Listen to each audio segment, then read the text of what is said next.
दोस्तों, वंदे मातरम। आज मैं हिमाचल प्रदेश हमीरपुर से अभी दिल्ली की तरफ रवाना हो रहे हैं हम लोग। मैं, मेरी फैमिली, मेरी वाइफ डॉक्टर शत्रुपा एंड मेरे बेटे रुद्राक्ष कपूर साथ में हैं। जैसे मैंने आपको कहा भी था कि अभी में मैंने फॉर्च्यूनर ली है, नई 4x4 डीजल फेस लिफ्ट। सो अभी हम रिव्यू भी देंगे आपको कि गाड़ी कैसी है and what kind of pickup it is there. कुछ मैं आप लोगों को रोड भी दिखाना चाहता हूँ हिमाचल के। एंड जैसे मैंने पीडीआई का वीडियो भी दिया था आप लोगों को कि गाड़ी का कंप्लीट पीडीआई किया था हम लोगों ने बाई करने से पहले। एंड अगर मैं गाड़ी की पिकअप के बारे में बात करूँ तो आई शुड से कि यस, बिल्कुल बहुत ही पावरफुल गाड़ी है। बिकॉज अभी हम बंगाना एक एरिया आता है हिमाचल प्रदेश में जो कि डिस्ट्रिक्ट ऊना एवं हमीरपुर के बीच का एरिया है। सो यहाँ पर अभी हम चढ़ाई चढ़ रहे थे। गाड़ी इको मोड में है और इको मोड में बहुत ज़्यादा पिकअप मिल रही है। इको मोड का कंसर्न है कि इसमें 1500 आरपीएम से ऊपर अगर फोर्थ गियर में अगर गाड़ी जाएगी तो वो इको मोड से नॉर्मल मोड में गाड़ी आ जाती है। और इको मोड मीन्स कि बहुत अच्छी एवरेज देगी गाड़ी आपको। एंड एक बहुत ही ख़ास बात है इस गाड़ी में कि आपकी जो एक्सेलरेशन है इंजन का, फोर्थ गियर में आप 55 स्पीड में आप फोर्थ गियर शिफ्ट कर सकते हो। 6 गियर मशीन है ये, तो that's the beauty of this machine. कई लोगों के क्वेश्चंस भी हैं कि इसकी एवरेज बहुत कम है। जैसे कि अगर हम ऑटोमेटिक की बात करें तो ऑटोमेटिक में जो मशीन है उसमें डेफिनेटली एवरेज बहुत कम है। अराउंड 8.5 से 9 की एवरेज आ रही है। अभी मैंने हिमाचल में भी गाड़ी चलाई बिकॉज अभी तो गाड़ी सिर्फ 150 किलोमीटर चली है और एवरेज अभी हमें भी बहुत कम मिल रही है हिमाचल में। अराउंड 8.5 की ही एवरेज आई है। But I am very much sure कि प्लेन में ये 13 to 14 की एवरेज देगी, वो भी इको मोड में। अब ये भी क्वेश्चन आते हैं कि इसमें 2 मोड हैं, एक तो ऑटोमेटिक है और एक मैनुअल है। तो क्यों मैनुअल में जाना चाहिए 4x4 में? दोस्तों, ये मेरा अंडरस्टैंडिंग है, दिस माय ओन अंडरस्टैंडिंग कि अगर हम जब भी ऑफ रोड के लिए व्हीकल लेते हैं we should always go for manual, not automatic. क्योंकि ऑटोमेटिक में अगर मैं फॉर्च्यूनर की बात करूँ तो फॉर्च्यूनर में देयर आर 11 सेगमेंट्स जिसमें कि गाड़ी को डिज़ाइन किया गया है। उसके टॉर्क को जो आरपीएम जो है, एक आरपीएम उसका जो पावर ट्रेन है उसको एक डाटा असाइन किया गया है, तो उसी हिसाब से वो मूव करेगा। उससे आगे पीछे मान लीजिए कि कभी आप ऐसी एक्सट्रीम कंडीशन में फंस जाते हैं तो आपका जो मैनुअल है वो वहाँ पर कामयाब होगा, लेकिन ऑटोमेटिक बहुत परेशान करेगा आपको। देखिए, मैं ऑटोमेटिक को गलत नहीं कहता कभी भी, लेकिन ऑटोमेटिक गाड़ियाँ वही कामयाब हैं जो सेडान होती हैं, ताकि उनको आराम से हाईवेज में चलाया जाए एंड उनका ऑफ रोड से कोई कनेक्शन ना रहे, ताकि आपको जर्क फील ना हो।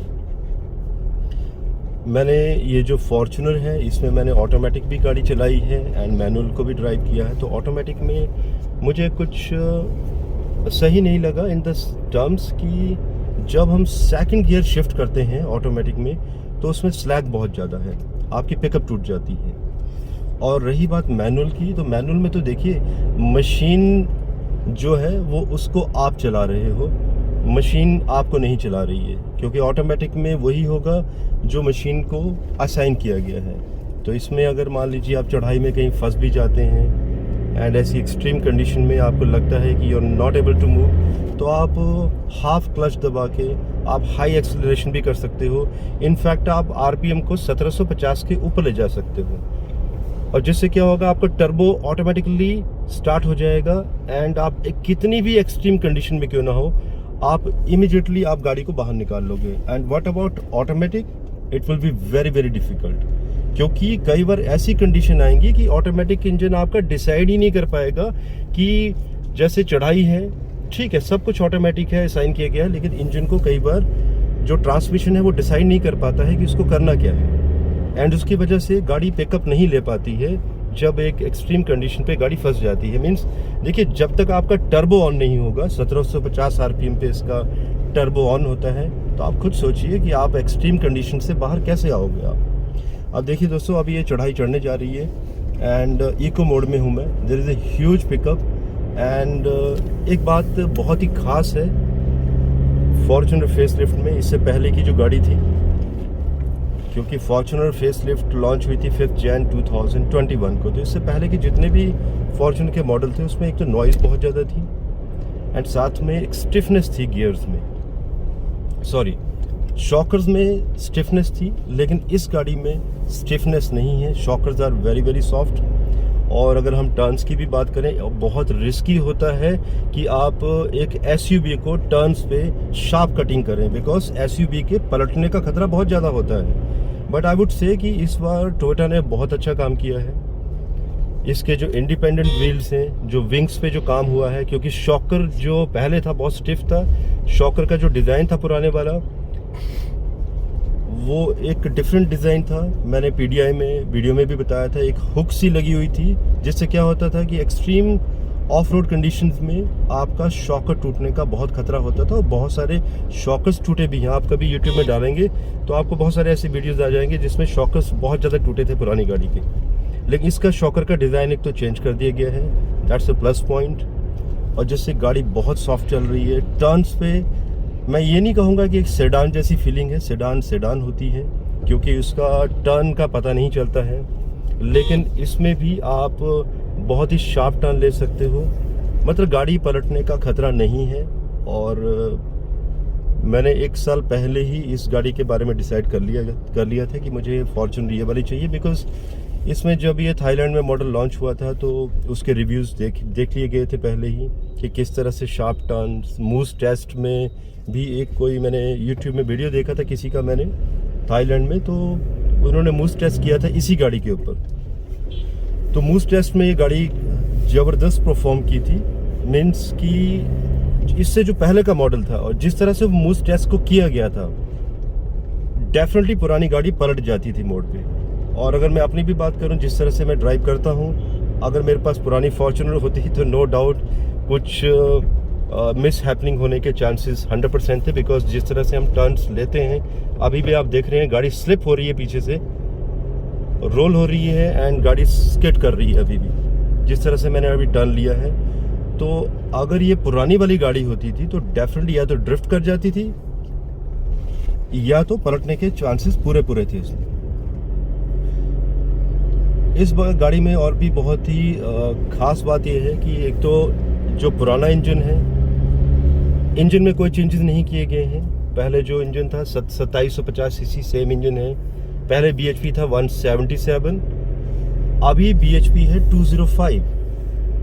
सेम इंजन को ट्यून करके BHP को बढ़ाया गया है। टोयोटा का अपनी टेक्नोलॉजी है, उनकी अपनी इंजीनियरिंग है, तो उनका ये मानना था कि इस गाड़ी को ट्यून करके जो इसके आइडियल RPM 650 पे सेट किया गया है, जिसकी वजह से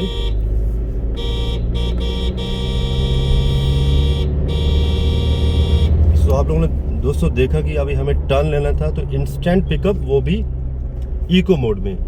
इको के बाद नॉर्मल स्पोर्ट्स मोड है, वो तो बहुत ही ज़्यादा पावरफुल है। अभी हम फिर से चढ़ाई चढ़ना हमने शुरू किया है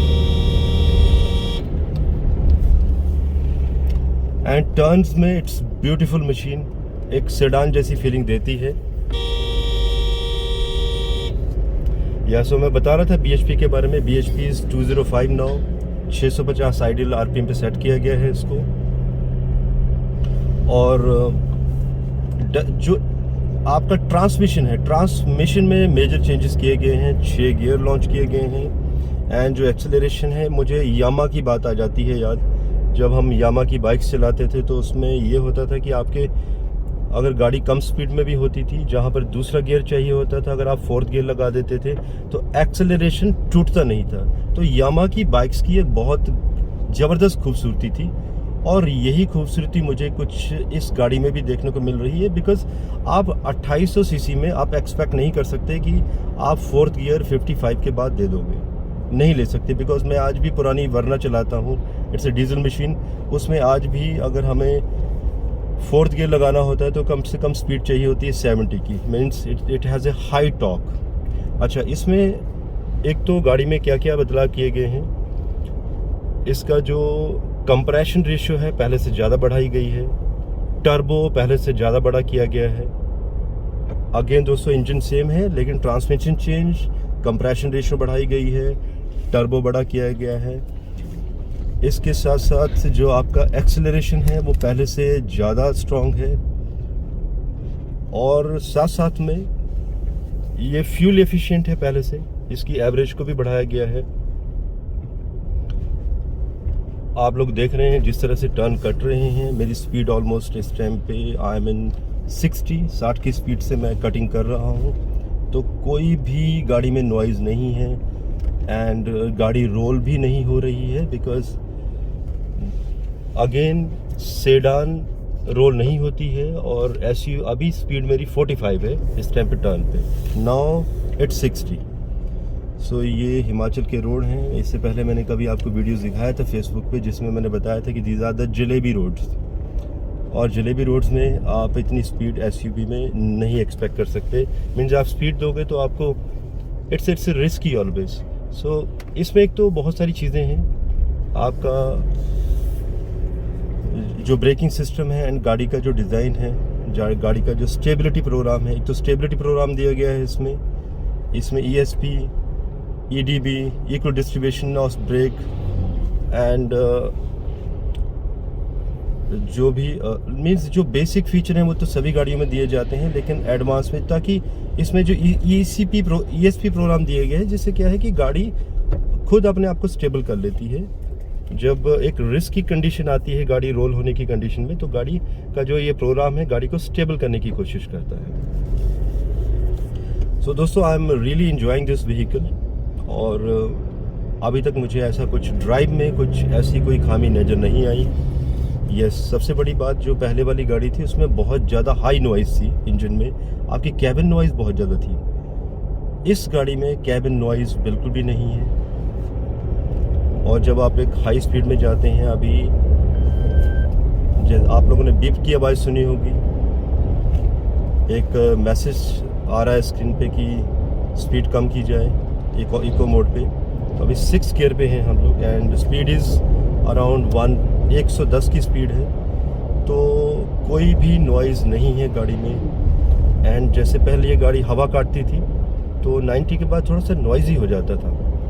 अब इन्होंने एक मिरर में कुछ तो एक 3 कट दिए हुए हैं, इसको हम बाद में दिखाएंगे आपको, कि उसकी वजह से हवा की जो कटिंग है वो नॉइज़ आपको नहीं सुनाई देगी।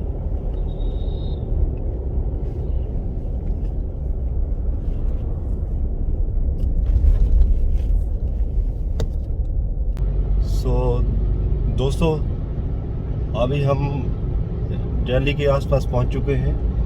दिल्ली के रास्ते बंद हैं क्योंकि वहाँ पर कुछ किसानों का आंदोलन चल रहा है, तो करनाल बाईपास को बंद कर दिया गया है और हम पेरीफेरल हाईवे से जा रहे हैं। मैं आप लोगों को पेरीफेरल हाईवे भी दिखा। सो यहाँ पर एक तो बहुत ख़ास बात है इस रोड की कि 120 की स्पीड तक आप चल सकते हो, और 120 इज़ ए मिनिमम लिमिट, मतलब मैक्सिमम लिमिट। आप देख भी रहे होंगे एक बिप बिप की आवाज़ आ रही है इस गाड़ी में।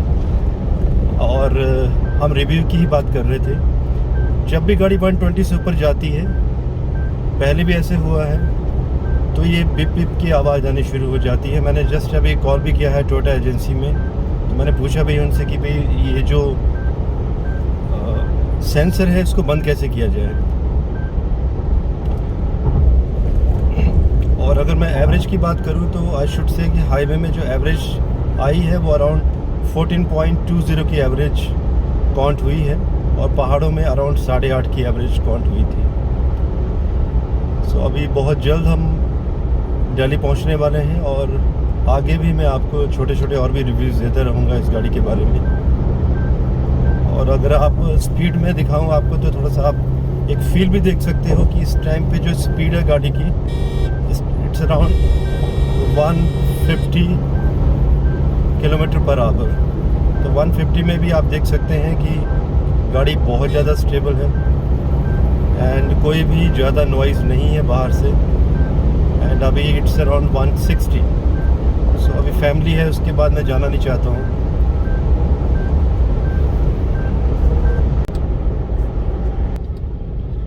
सो दोस्तों, vehicle is overall very very good, कोई परेशानी नहीं है and it's very very comfortable. और जैसे कि हाईवे में कुछ ऐसे पॉइंट भी आते हैं जब आप बहुत ही शार्प टर्न लेते हो, it's not a U turn but road बहुत ही टर्न होता है। सो वहाँ पर थोड़ा सा कह सकते हो आप ये, क्योंकि ये एसयूवी है और अगर आपकी अच्छी कमांड है ड्राइव करने में then you have no problem. Otherwise गाड़ी को संभालना वहाँ पर 110 115 की स्पीड में थोड़ा सा डिफ़िकल्ट रहता है, क्योंकि गाड़ी जो है, क्योंकि रोल होगी गाड़ी, बिकॉज गाड़ी का वेट है, तो गाड़ी बाहर की तरफ मोमेंटम रहता है। अगर आप लेफ़्ट को काटेंगे गाड़ी तो राइट की तरफ मूव करेगी। सो वो कंट्रोल आपके पास होना चाहिए कि आप इतनी बड़ी एसयूवी को, जो उसकी फ्रिक्शन होती है, जो रोल करती है, आप उसको कंट्रोल कैसे करते हो। अगर मैं गाड़ी को रेटिंग देना चाहूँ, बिकॉज मैंने एंडिवर को भी चलाया है, तो जो एंडिवर का ड्राइविंग कंफर्ट जो है, एंडिवर को अगर मैं आउट ऑफ 10 अगर मैं पॉइंट देना चाहूँ ड्राइविंग कंफर्ट में, तो I should give 10/10। And Fortuner को मैं 10 में से 9 दूंगा। अब क्वेश्चन ये भी होता है, आप लोग ये भी सोचेंगे कि अगर मैं फॉर्च्यूनर को 9 पॉइंट दे रहा हूँ और मैंने फॉर्च्यूनर भी ली है, तो क्यों ली है मैंने। दोस्तों, मेरा ये अपना पर्सनल मानना है कि जब भी आप 18 लाख रुपीस के ऊपर के सेगमेंट में गाड़ी बाई करते हो, इसके ऊपर का बजट बनाते हो, और वो भी एसयूवी का, देन अगर हम एंडिवर और फॉर्च्यूनर में कंपैरिजन करेंगे, then we should go for Fortuner, because एक ब्रांड वैल्यू है और एक ब्रांड है और किर्लोस्कर के इंजन है और एक क्वालिटी मेंटेन है, बिकॉज आपको मेंटेनेंस कॉस्ट उतनी हाई नहीं जाएगी। अगर आपको एंडिवर में जाना है तो आपको अपनी पॉकेट को काफ़ी बड़ा करना पड़ेगा। और रही बात एंडिवर में, तो एंडिवर में आपका पिकअप का बहुत बड़ा इशू है, क्योंकि आपका जो इंजन है, पहले इसका इंजन अराउंड 2.8 था, no it was around 3000 cc, but अभी जो इंजन आ रहा है एंडिवर में इट्स 2000 सीसी। तो आप सोच सकते हो कि पिकअप पावर और उसका जो बीएचपी है इससे कम है। सिर्फ ड्राइविंग कंफर्ट के ऊपर आप डिसाइड नहीं कर सकते कि आपको कौन सी गाड़ी लेनी है, आपको बहुत सारी चीज़ें देखनी है, क्योंकि अगर हम इंजन की पावर की बात करें तो इसमें बहुत ज़्यादा थ्रस्ट है। एक बहुत ही जो ख़ास बात जो नोट करने में आई है इस इंजन में, जो नए तरीके से जो टेक्नोलॉजी डेवलप हुई है बाय टोयोटा, कि जैसे आप 110 की स्पीड में अगर आप ब्रेक लगाते हो, मान लीजिए अगर आपका 5वां 6ठा गियर कोई भी है, और अगर आपकी स्पीड अगर आपकी 80-75 तक भी आ जाती है 6 गियर में भी, तो भी आप एक्सेलरेशन चालू रखिए एंड गियर आपका वहीं से ही पिकअप ले लेगा। नॉर्मली ऐसा है, इतने बड़े इंजन में नहीं होता है, और डीजल इंजन में तो बिल्कुल भी नहीं होता है। सो एक बहुत ही डिफरेंट टाइप का एक like it was a kind of enjoyment while driving, कि आपको बार बार गियर शिफ्ट नहीं करना पड़ रहा था एंड गाड़ी इमीडिएटली पिकअप ले रही थी। और एक और बात मैं कहना चाहता हूँ, ऐसे बहुत सारे लोगों का ये मानना है कि जो ऑटोमेटिक गाड़ियाँ होती हैं उनमें नॉइज़ नहीं होती है, बट दोस्तों मेरा ये मानना है कि आप ऑटोमेटिक जब ड्राइव करते हो, तो जब भी गियर चेंज होगा, तो क्योंकि स्लिप रेशियो के बारे में आप लोगों को मैं बता चुका हूं, तो हमेशा ही गियर की नॉइज़ सुनाई देती है हल्की सी। लेकिन अगर आप मैनुअल में, अगर आपकी ड्राइविंग बहुत अच्छी है, तो आपका गियर शिफ्ट की आवाज़ और वो जो एहसास होता है वो कभी भी नहीं मिलेगा आपको। सो अगेन, अगर मुझे रिव्यू देना हो दोनों में, ऑटोमेटिक एंड मैनुअल में, तो आई वुड ऑलवेज से कि we should always go for manual in SUV. So दोस्तों, मैं अपने डेस्टिनेशन पे पहुंच चुका हूं अभी नोएडा में, और कुछ ही दूरी पे मेरा घर भी है। सो मैं चलते चलते आप लोगों को मेरी फैमिली से हाय बोल।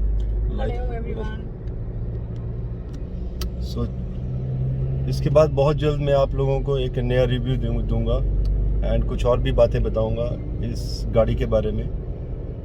बहुत सारी अच्छी बातें हैं, और कोशिश करेंगे, कुछ ये भी ढूंढेंगे कि इसमें वीक पॉइंट क्या है। तो मुझे इजाज़त दीजिए, धन्यवाद एंड भारत माता की जय।